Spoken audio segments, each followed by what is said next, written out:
Good morning, good morning. My name is Stephanie. Welcome to the Keto Mom page, and we are diving into atomic habits. And so as you're tuning in, where are you tuning in from? And my question to you before we dive into chapter 1 is, well, there's a couple questions. Do you have the book? Yes or no? And are you going through it with us, or are you watching here without the book and just getting the highlights? Either way is great. I'd love to know if you're going through the book. And then I've got one more question. For those of you who went through this with us, today is day 1 of your 30-day challenge. And what that means is you are taking the Miracle Morning 30-day, and you're doing all of this right here. Do you see that list? Hold on. You are either doing, I would love to say 60 minutes. I would love for you to do the actual 60 minutes of the morning miracle. Some of you are like, I'm doing 6 minutes and that's all I can do, and that's great. And what that entails is silence, affirmation, visualization, exercise, reading, and scribing within 60 minutes of your morning. Now, I will tell you, I've got half of these miracle mornings that I already was doing for a really long time. And this morning, I posted in my stories, you guys, for the first time in my entire life, I got up, and if you read the book, he talked about owning your morning, even the first couple minutes, right? He talks about not hitting your snooze, grabbing a glass of water, brushing your teeth, and then working out. So I did all of that. For the very first time in my life, I drank a glass of water before I went to my workout. Awkward, right? I'm not a get up and chug a glass of water, but I did it. And I was like, oh, I'm going to do it. Like, if I'm going to tell you to do it, I have to do it. Not just partially do it, but I'm going to do the whole thing. I feel like it's easy to skip some of the steps. For a second, I walked into the kitchen and I'm like, I drink my ketones every day. It's not a big deal. So I was making my ketones and I was like, but I told everybody else to do the miracle morning. That includes me drinking a glass of water. So I went to the sink, grabbed the glass of water, slammed the glass of water, and I was like, done. It's not hard, right? I'm going to talk about 1% better or 1% worse in just a second. But I want to know who is actually doing the miracle morning. And if you are, these are the things that you're doing for the next 30 days to create the systems that we're going to talk about. So just so you know, I get up every morning and work out. I've already done that. I already do my reading. So this morning, for the first time again, I sat in silence for 5 minutes. I shared it on my story. I actually set a timer and I sat in my chair, which my husband thinks I cannot do. He's like, you just don't ever be quiet. And I sat there and I was like, all right, really, I just prayed for 5 minutes. But I did it, and I was like, awesome, check. Affirmations, check. I wrote down just some affirmation words about our family that I just speak out loud. Visualization, yes. I exercised. I already read for 20 minutes. The only thing I have not done is journal. So when I'm done with you, I'm going to go journal for 5 minutes, and that is my morning. And so for those of you who want, take a screenshot and do this for the next 30 days. Do this for the next 30 days. And you might be shocked at how things change for you, or you're going to create systems and habits to reach your goals. That's what we did. So today's day 1. Who's doing it with me? I want you to check in below, okay? Now we're going to dive into this book. This is going to show you how to create systems if you felt like I just need a little bit more. And the understanding of systems and habits. So we're going to have to go through it pretty quickly just to get it done by July, but we're going through chapter 1, and we might kind of add some extra chapters at the end because I think that there's 20 chapters. We'll see how it goes. So chapter 1, he talks about the surprise power of atomic habits. He shares a story, and then he says this: why small habits make a big difference. I need you to listen to this. It's super, super powerful, especially if you're not reading the book, right? This is like your cheat sheet, highlight sheet. He says, it's too easy to overestimate the importance of one defining moment and underestimate the value of making small improvements on a daily basis. I'm going to read a little paragraph to you. Too often, we convince ourselves that massive success requires massive action. Whether it's losing weight, building a business, writing a book, winning a championship, or achieving any other goal, we put pressure on ourselves to make some earth-shattering improvement that everyone will talk about. So here's the kicker.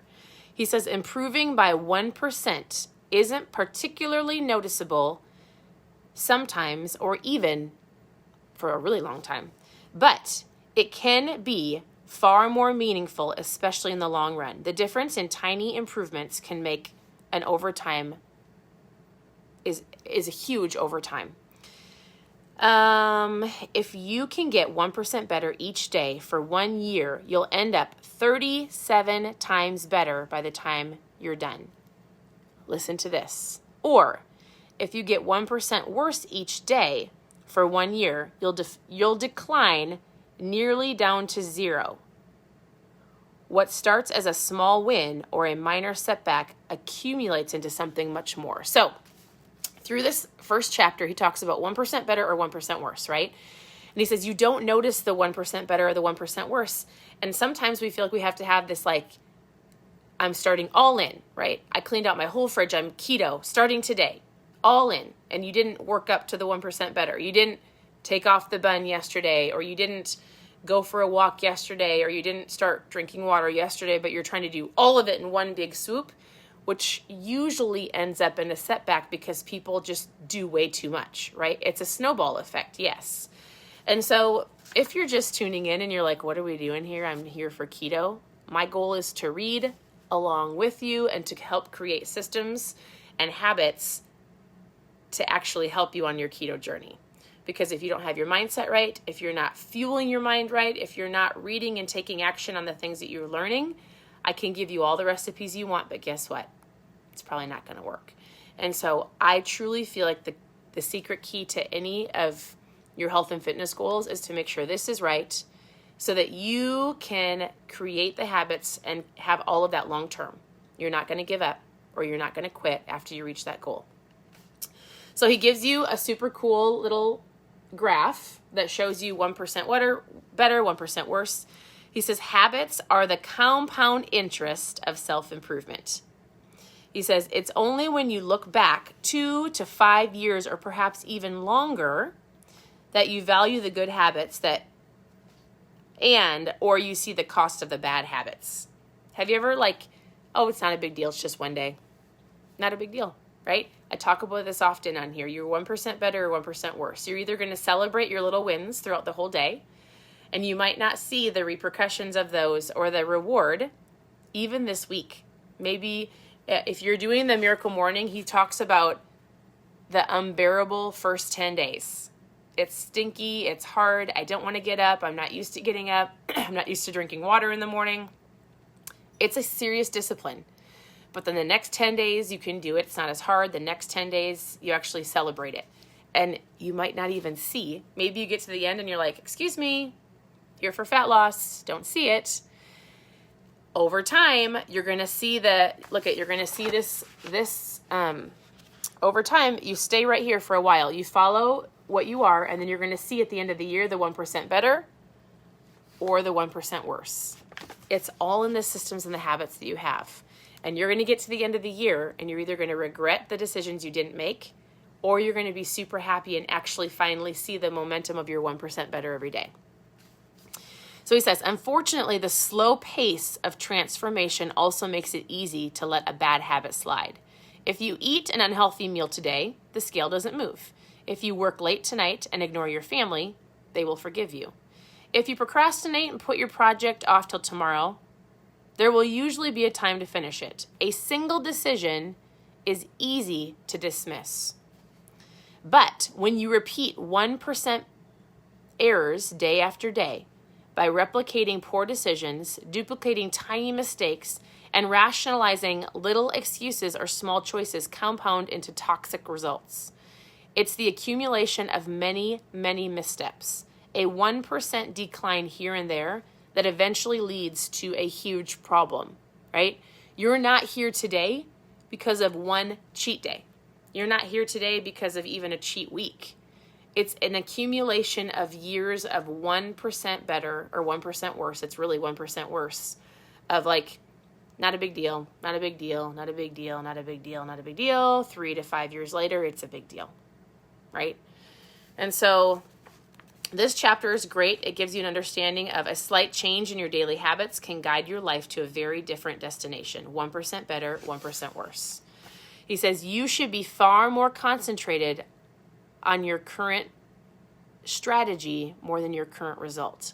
How are we going to get to where we want to go? How are we going to reach those goals? Is this making sense? If you don't have the book physically in front of you, does this make sense? Just the awareness and the understanding of it. If you have the book in front of you, good job. If you want to predict where you'll end up in your life, this is big, listen to it. If you want to predict where you'll end up in your life, all you have to do is follow the curve of tiny gains or tiny loses and see how your daily choices will compound 10 or 20 years later. You could probably look at your day today and look at the choice you made for breakfast. Look at the choice you make for lunch and dinner. Did you go through the drive-thru? Did you drink water or Mountain Dew? Did you hit the snooze button or work out? Did you decide to read or go, it's not a big deal, do it tomorrow? Did you decide to yell at your kids or actually like take a step back and respond? There are so many choices you make every single day. And it's going to result in where you end up in 10 years. It's not just about your weight. It's about how you react to your children or your spouse or your job. I get to or do I have to? I get to. It's a mindset. I get to go to work. I get to get up. I get to work out. I get to make my family food and not go through the drive-thru, right? I get to do those things. It's a mindset. And it will ultimately catch up to you, good or bad. I'd rather have good. What about you? So, the whole book is incredible. I wish I could read the whole thing. He talks about positive compounding, negative compounding. He has a great analogy about what happens to an ice cube on 1% better, 1% worse. There's so many things. People make a few small changes. They fail to see a tangible result, and they decide to stop or give up. Think about it like this. If you're making better choices and you're not seeing the results you want, it will happen. It just takes time, right? We live in an instant society where we want everything right now and we don't want to wait. And sometimes you have to wait. It's the discipline, it's consistency, and it's patience. You've got to do it. Mastery requires patience. It talks about all big things come from small beginnings. The seed of every habit is a single tiny decision. Then he goes into forgetting about goals and focusing on systems. He says if you don't focus on the goal, but you focus on the system to get you there, you're going to stay there. What's the difference between a system and a goal?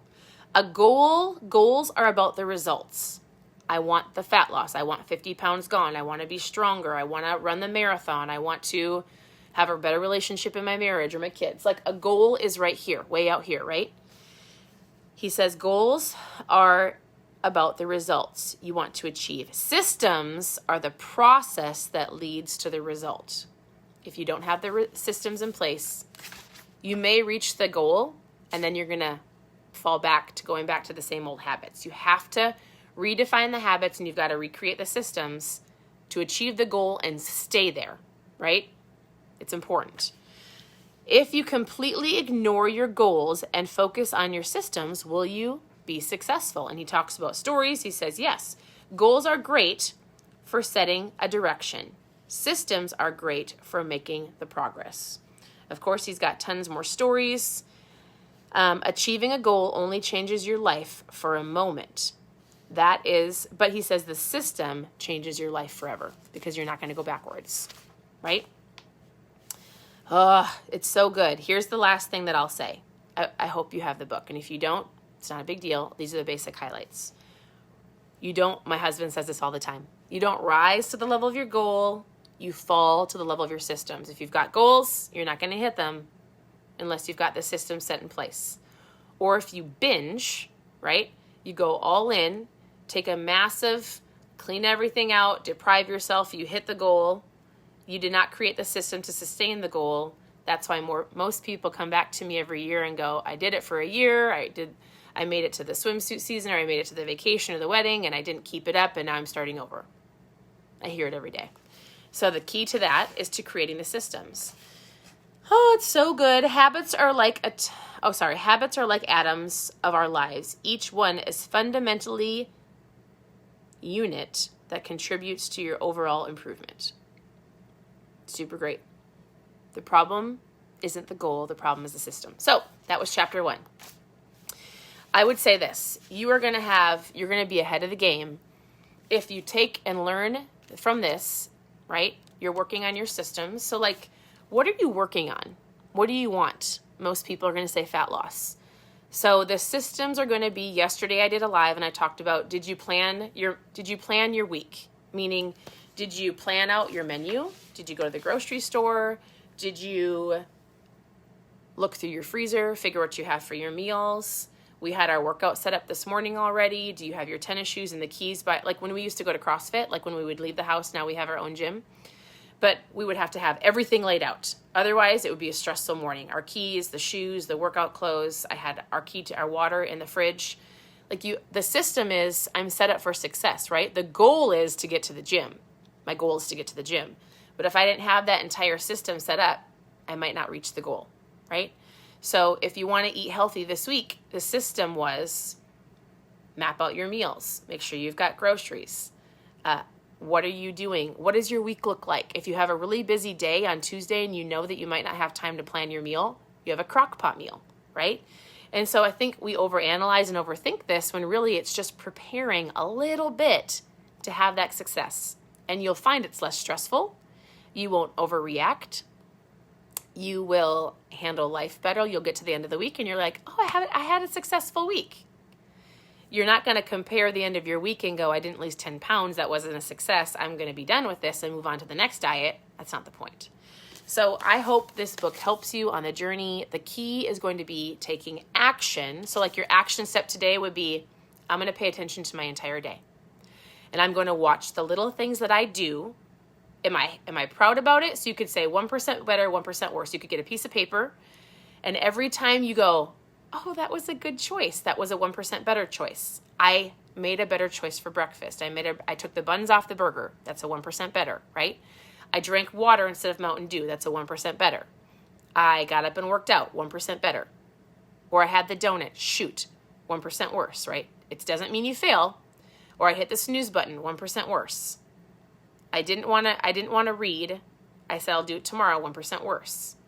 I didn't do my miracle morning. Does that make sense? Like if you can keep track of your solid day in your 1% better and 1% worse, you're going to go, oh, these are the things I have to work on. You're going to have a visualization. I didn't do this. I felt terrible after I made the choice. You're going to feel that regret, or I felt great. And if you can visibly see it, then you know where to start and work on it, and then we'll start creating the habits in the system. So I hope that was helpful. We'll read chapter 2 tomorrow. Technically, we're behind. I should have told you to read chapter 1 yesterday so we can talk about it, or just follow along, read chapter 1 today. We'll dive into chapter 2 tomorrow. And then for those of you who are doing this with me, today's day 1, check in. Those are the things that you're working on. That's all I've got for you. So let me know if you have any questions, private message me, anything that you've got, whether it's about food. We're also going through the reboot right now. So we've got the 60-hour keto reboots that we're going through. If you're joining me, awesome. If you're not and you want to know more about the reboot, just continue to tune into the page. I'll talk more about that later. So I hope you guys have an incredible day, and we'll talk to you soon.